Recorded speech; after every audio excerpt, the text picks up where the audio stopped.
Project చెరువు కింద నీళ్లు తీసుకుంటే బంద్ చేసినాం, నీటి తీరువ రద్దు చేసినాం. అట్లా ఎన్నో సదుపాయాలు చేసుకున్నాం. రైతులకు బాగా జరుగుతుండే. అప్పుడప్పుడు ఏమవుతుంది, కొన్ని దుష్ట దినాలు వస్తాయి, చెడు గడియలు వస్తాయి. మనోళ్ళు కూడా అలవోకగా ఓట్లేసారు. మీరు గొప్పలో మీరు మాణిగ్రహం గెలిపించారు. కొన్ని నియోజకవర్గాలలో అత్యాశకు పోయి నేను చెప్పినప్పుడు అప్పుడు మంది మాటలు పట్టుకొని మారమానం పోతే మళ్ళీ వరకు ఇల్లు కాలిపోతారు.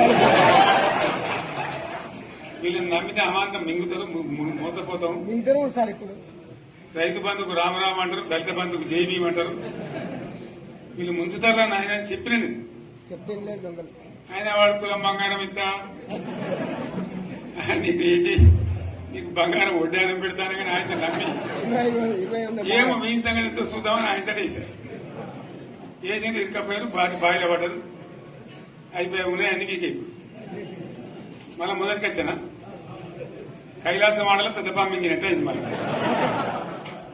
అంతే కదా, ఆలోచన లేకుండా ఎటు పడితే అటు ఎవడో ఏదో చెప్తే నమ్మి ఓట్లేస్తే ఏమైంది అనేది ఒక మంచి గుణపాఠం ఇది తెలంగాణ. గ్యారంటీగా మంచిగా సంసారం జరుగుతుంది. జర తువ్వకొచ్చినాం, రైతులు ఇంత ముఖం తెలివైతుంది, ఇంత బాకీలు కట్టుకుంటుండ్రి.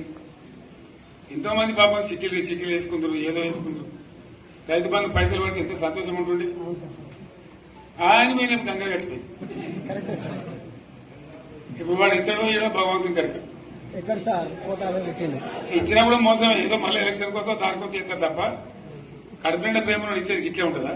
సర్పంచ్ ఎలక్షన్ పెట్టింది సార్. మనం ఉన్నప్పుడు కరోనా వచ్చింది. కరోనా వస్తే కూడా నేను రైతు బంధు ఆపలేదు.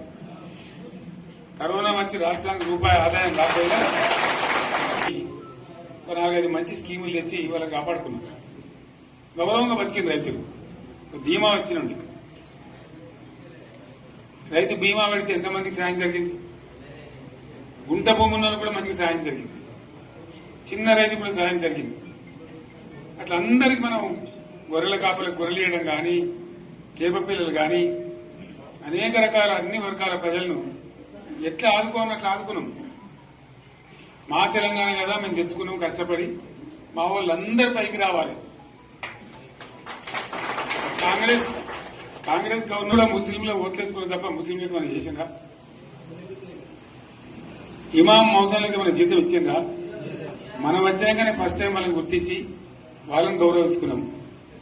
ముస్లిం మైనార్టీ పిల్లలకు, మన గిరిజన పిల్లలకు, మన ఎస్సీ పిల్లలకు, మన బీసీ పిల్లలకు ఎంత మంచి రెసిడెన్షియల్ స్కూల్ పెట్టుకున్నాం.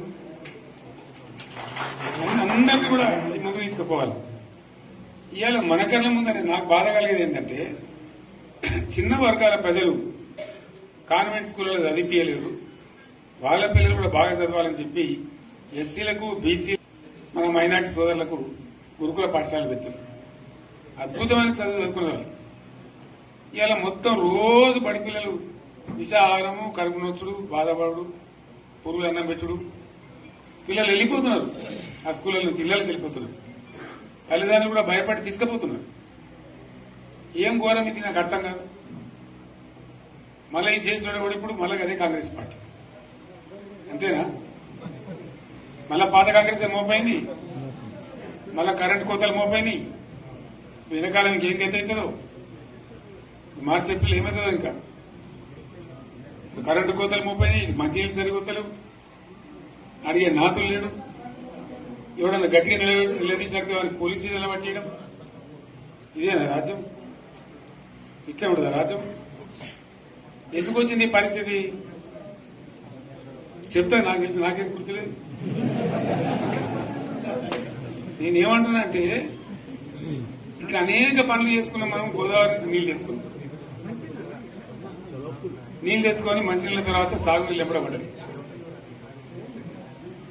మెదక్లో యువతల ప్రాంతం అంతా కొంత అందినే నీళ్లు, పాత మెదక్ జిల్లాలో. నీటికి మిగిలిపోయినాయి మన 2 తాలూకాలు, నారాయణఖేడ్, జైరాబాద్. వాళ్ళకి నీళ్లు కావాలి. ఎట్లా రావాలి గోదావరి నీళ్లు? సింగూరు ఓ టైంలో నిండుతుంది, ఓ టైంలో నిండదు. మరి నిండినప్పుడు ఎట్లా? గోదావరి నీళ్ళే దిక్కు